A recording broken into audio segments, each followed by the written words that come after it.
So, couple of stories in one today. Gassama and a Michael Smith story.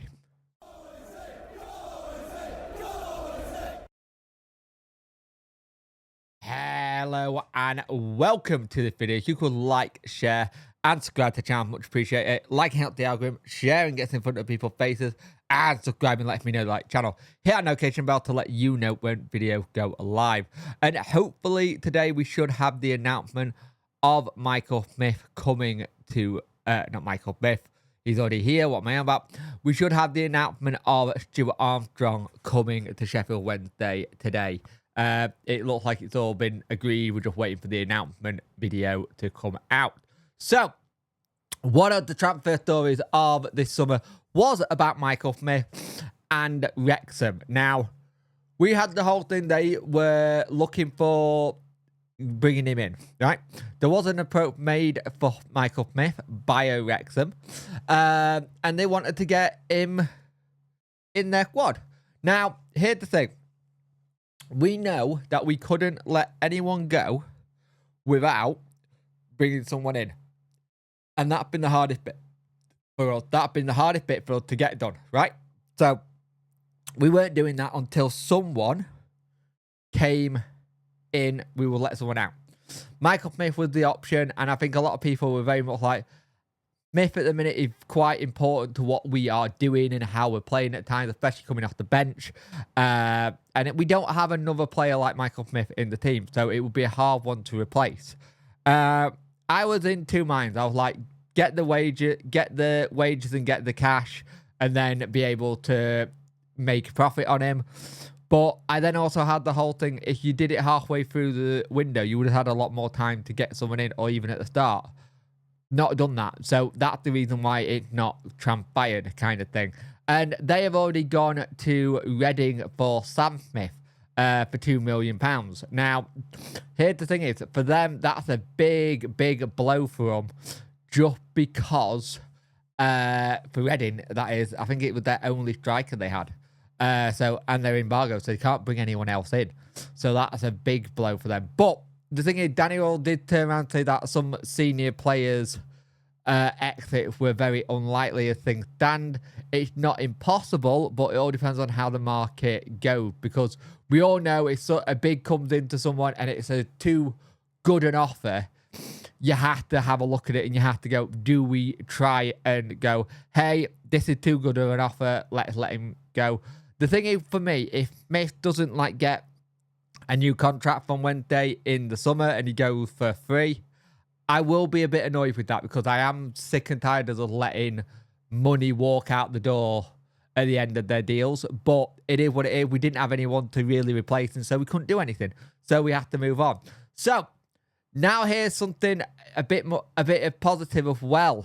Yesterday in the press conference, Danny was speaking about the transfer window and saying how they were looking for players and still trying to get people in. Now, we got a position that's opened up now. So you know how we got the elite significant contribution, right?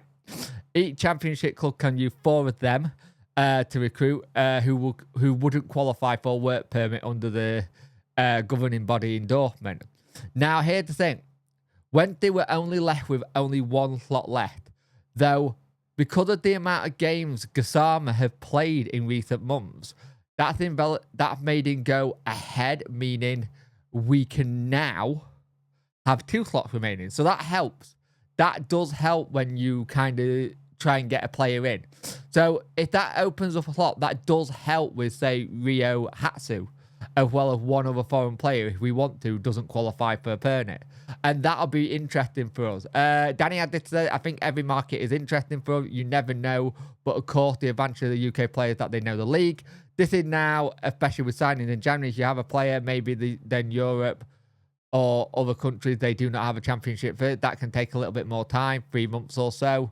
But having Gassama have that clearance now helps us. And maybe this is one of the reasons we were a little bit wary and talks ongoing as such with the whole Hatsu deal. Maybe that's one of the things that we were waiting on. We were waiting to see, did we have the clearance for that extra spot? So if we have got that clearance now, does that make that deal, if we're going to do it, easier for us? Because that could be what would delay it. The thing is, red taping, this kind of thing, is stuff that does happen. And you have to just deal with it when you do.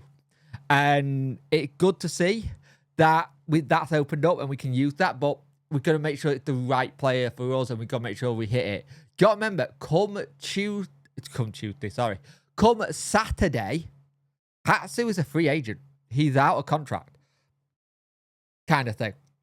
Come Saturday, he's a free agent. So we have that to help us. So let's see if that does help us. But Gassama playing more games does open our net a little bit to what we can bring in and who we can bring in.